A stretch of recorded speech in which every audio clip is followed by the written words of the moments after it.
Today is Wednesday, April 20th, 2022. I'm Troy Beverly, and this is Pan-African News. Chinese man sentenced to 20 years in prison for torture in Rwanda. Somali government and U.S. company dispute oil exploration deal. East African military intelligence agencies meet in Addis Ababa. IMF advises Guinea Bissau to diversify from cashew nuts. Ghanaian scientists ask government to approve GMO cowpea farming. Zimbabwean wheat farmers encouraged to increase production. Russian mercenary killed in Mali by IED. Cameroon signs a new military agreement with Russia. Rwanda. Rwandan court jails Chinese national for 20 years for torture. This article is taken from the Rwandan newspaper, The New Times. Karongi Intermediary Court has sentenced Sun Shunjun, a Chinese businessman, to 20 years in prison after he was found guilty of torturing employees. Shunjun was convicted on April 19, 2022. Shunjun was filmed in August last year beating his two co-workers at the mining firm Ali Group Holdings. In the video, the victims were seen tied to a tree and Shunjun whipping them. He accused them of theft. Following the video, which was circulated on social media platforms, Shunjun and the co-accused, Alexis Renzaho, an engineer, and Leonidas Sanzimana, a security guard, were arrested by Rwanda Investigation Bureau, RIB. They were prosecuted. During the ruling on April 19, 2022, Renzaho was handed 12 years in jail as an accomplice, and Sanzimana was acquitted. Somalia. Somali government, U.S. company dispute legality of oil deal. This article is taken from The Voice of America. The Somali government and a U.S. company are locked in a dispute over the validity of an oil exploration agreement reached in February in Istanbul. Abdir Rashid Mohammed Ahmed, Somalia's Minister of Petroleum and Mineral Resources, and Richard Anderson, Chief Executive Officer of Coastline Exploration Ltd., signed the agreement. But in the separate statements, Somali President Mohammed Abdullahi Mohammed, known as Farmajo, and Prime Minister Mohammed Hussein Roble rejected the deal, declaring it null and void. Both leaders cited government decrees and directives banning all ministries and government agencies from signing agreements with foreign governments and organizations until ongoing parliamentary elections are finalized. The elections are expected to conclude next month with the election of a new president. East Africa. Eastern Africa military spy agencies unite to fight terrorism and security. This article is taken from the East African newspaper. Eastern Africa military intelligence agencies on Saturday wrapped up their meeting in the Ethiopian capital, Addis Ababa, where they consulted on regional security, terrorism, and other issues of common concern. The forum was attended by Ethiopia, Djibouti, Sudan, South Sudan, Somalia, Tanzania, and Uganda. The meeting stressed the need for continued vigilance and concerted efforts among the regional countries to strengthen cooperation in combating security challenges while also taking stock of the implementation status of the conclusions and recommendations of their previous meeting.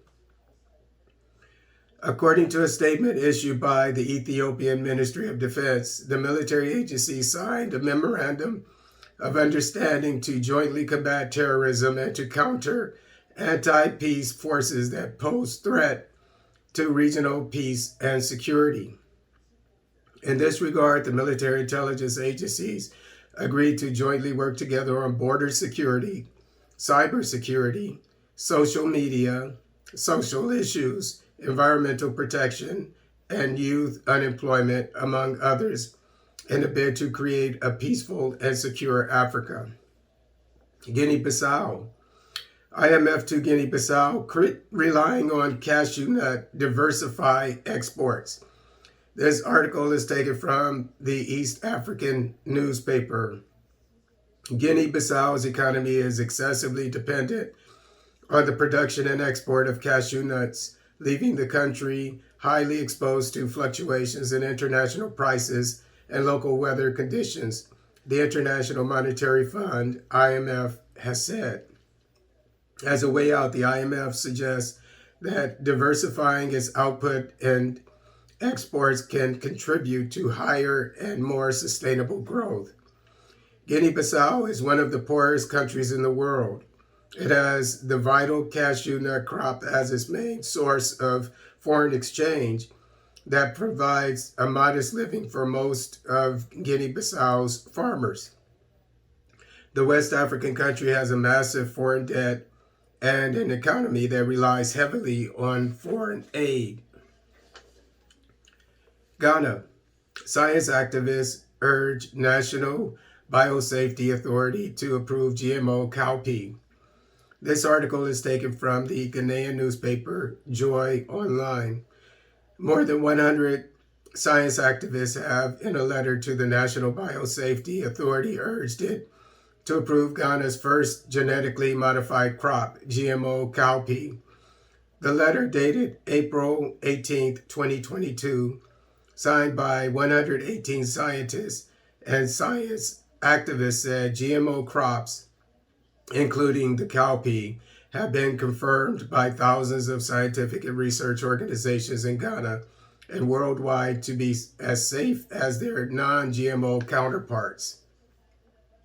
In neighboring Nigeria, farmers have started growing it in their fields. They testified to the crop's positive benefits and to its safety for both humans and animals and its overall good taste, the document said. The National Biosafety Authority, NBA, in a public notice published in the Ghana Gazette on February 18, 2022, confirmed it has received an application for environmental release of the GMO cowpea from the Savannah Agricultural Research Institute of the Council for Scientific and Industrial Research, which it is reviewing. The Ghana Gazette notification quotes the application to the NBA as saying Ghanaian farmers and consumers will benefit from the GMO cowpea because of higher yields, lower costs of inputs, and greater on-farm safety because of reduced pesticide usage and decreased pesticide residue on the beans. Zimbabwe. Wheat growers urged to increase production. This article is taken from the Zimbabwean newspaper Newsday. Wheat growers have been urged to increase production to offset the supply deficit caused by Russia's invasion of Ukraine. The two warring nations account for nearly 30% of global wheat supplies, with Zimbabwe importing 65% of its wheat from Russia.